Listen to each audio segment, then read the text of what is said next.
पर पहुंचने पर बहुत बहुत आभार व्यक्त करते हैं और सभी जितने भी मेरे वकील साहिबान और जितने भी आसपास के गांव से साथी पहुंचे हैं सभी का मैं बहुत बहुत आभार व्यक्त करता हूं यहां पर पहुंचने पर। और सबसे ज़्यादा आभार वकील साहिबानों का जिन्होंने ये कार्यक्रम आज यहाँ पर रखा। तो सबसे पहले आप सभी को आज संविधान दिवस के उपलक्ष्य में आप सभी को बधाई देता हूँ, मंगल कामनाएं देता हूँ। साथियों, जैसा कि आप सभी को पता है कि संविधान, जितने भी मेरे आदरणीय साथी यहाँ पर बोल के गए सभी ने अपने अपने वक्तव्य रखा भारतीय संविधान के ऊपर। और उन्होंने आपको बताया कि 26 नवंबर 1949 को ये भारत का संविधान जो है लिखकर पूरा हुआ था और डॉक्टर राजेंद्र प्रसाद के हाथ में जो है उन्होंने स्वीकार किया था। और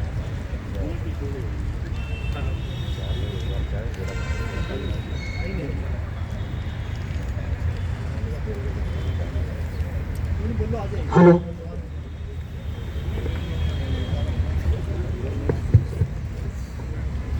हेलो। और 26 जनवरी 1950 जब बाबा साहब द्वारा लिखित संविधान जो है इस देश के अंदर लागू किया गया था। साथियों, भारतीय संविधान के आर्टिकल 13 की बात करूंगा। आर्टिकल 13 क्या कहता है कि जो इस देश के अंदर संविधान लागू होने से पहले परंपराएं लागू थी, वो परंपराएं एक आर्टिकल 13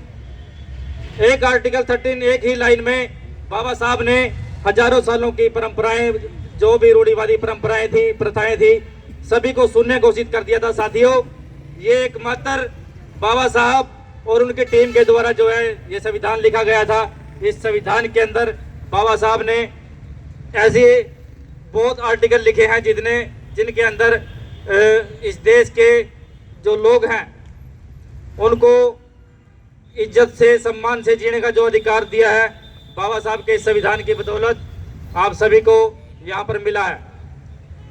जब संविधान का पहला पन्ना लिखा जा रहा था तो उस समय बहुत से लोगों के वक्तव्य थे कि संविधान को जो है ईश्वर से शुरू किया जाए, अल्लाह से शुरू किया जाए, ओम से शुरू किया जाए।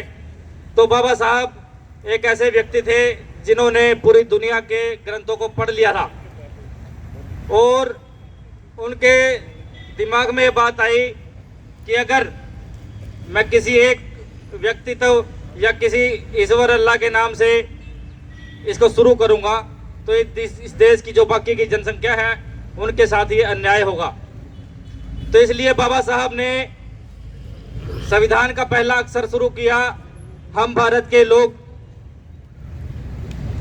हम भारत के लोग। तो इसका मतलब है कि इस देश की जनता को बाबा साहब ने सबसे आगे रखा, किसी व्यक्ति विशेष को आगे लेकर नहीं चले। इस देश की जितनी भी जनसंख्या है, चाहे वो किसी भी जाति, किसी भी धर्म का हो। बाबा साहब कहते हैं कि मैंने यह संविधान किसी एक जाति, किसी एक धर्म के लिए नहीं लिखा। जिसको मेरे ऊपर विश्वास नहीं है वो एक बार संविधान को जरूर पढ़े। तो ज्यादा बात नहीं करूंगा। साथियों, आप सभी से यही आग्रह करूंगा कि अगर आप पढ़ नहीं सकते, आपके पास मोबाइल है, उसके अंदर सर्च करें। संविधान के ऊपर बहुत अच्छी नॉलेज जो है यूट्यूब चैनलों पर दी जा रही है। तो मैं सभी से यही कहूँगा कि आप जितना हो सके भारतीय संविधान के बारे में जानकारी हासिल करें, क्योंकि बहुत से लोगों के दिमाग में ये बात है कि यह संविधान किसी एक जाति के लिए लिखा गया है, लेकिन ऐसा नहीं है। बाबा साहब ने संविधान समस्त देशवासियों के लिए लिखा था, इस देश के हर वर्ग के लिए लिखा था जो इसको पढ़ेगा।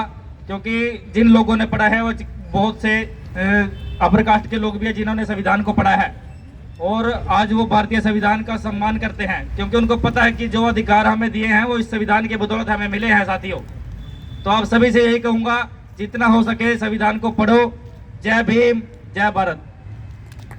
आप सभी की आवाज नहीं है, एक बार जय भीम का नारा जरूर लगना चाहिए। जय भीम, जय भीम। जय भीम। धन्यवाद सर। बहुत वरिष्ठ नेता है, उनका भी यहाँ पर पहुँचने पर हार्दिक अभिनंदन, स्वागत है। तो अब